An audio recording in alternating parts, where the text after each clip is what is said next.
Meu nome é Samuel Muniz de Araújo, eu sou conhecido como Samuca. Eu morava numa rua em que morria, por exemplo, até 3 pessoas por semana nessa rua. Então, assim, o crime esteve muito próximo, na realidade, da minha casa. Minha mãe teve um problema de saúde e teve um infarto. Quando foi no domingo, que era Dia das Mães, a minha mãe faleceu. E aí foi onde eu decidi que entraria para o crime.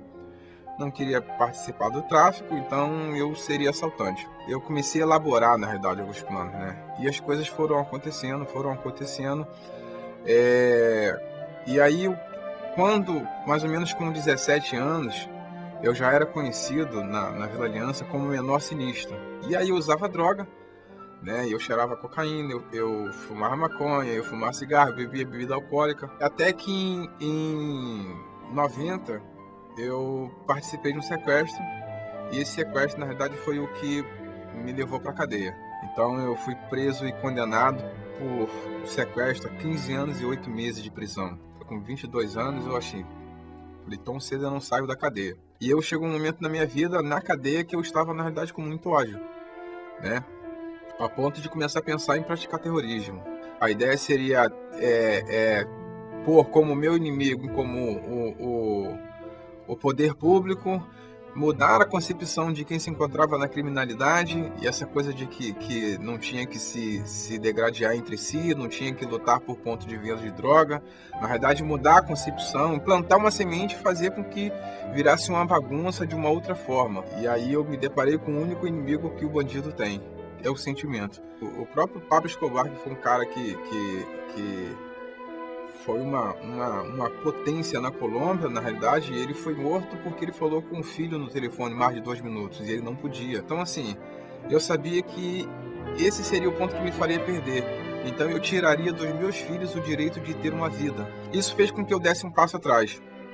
E aí eu comecei a buscar o serviço de psicologia na cadeia. Já a psicóloga me ajudou numa reflexão a me redirecionar.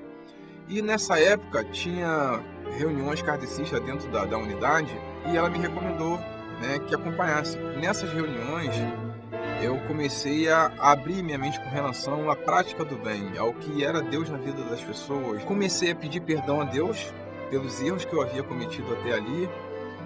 Comecei a perdoar também, limpar meu coração, então eu busquei para próximo de mim novamente todas as pessoas que de alguma forma eu procurei afastar. E teve um certo dia que eu fui dormir e eu ouvi uma voz dizendo no meu ouvido que eu ia embora da cadeia em novembro. Apareceu um advogado de causa civil, se ofereceu. O meu irmão falou para ele que quando eu saísse na rua eu pagaria ele porque eu não tinha dinheiro. Ele falou que não, que era pela amizade. Ele conversou com o juiz 2 vezes e o juiz me concedeu o benefício, que era uma semiaberta. Eu tinha certeza absoluta que era a chance que Deus estava me dando. Então naquele dia eu assumi um compromisso com Deus.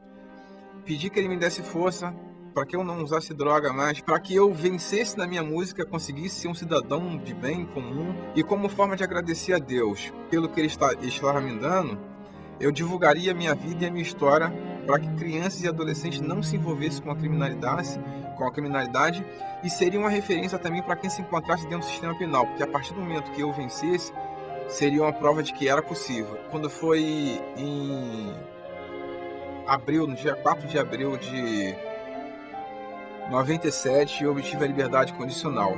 E aí as portas se fechavam, mesmo tentando trabalhar em conservadora, em auxiliar de alguma coisa, nada dava certo. Eu consegui trabalhar na construção civil, como ajudante de pedreiro. E aí com 3 meses eu comecei a integrar numa banda de pagode. Eu trabalhava durante o dia, à noite, 2 vezes por semana eu ensaiava, no final de semana, show. 2, 3 dias na semana, no final de semana, show. E assim, a gente passou por muita coisa, eu passei por humilhação, eu vivi de favor, me faltou comida.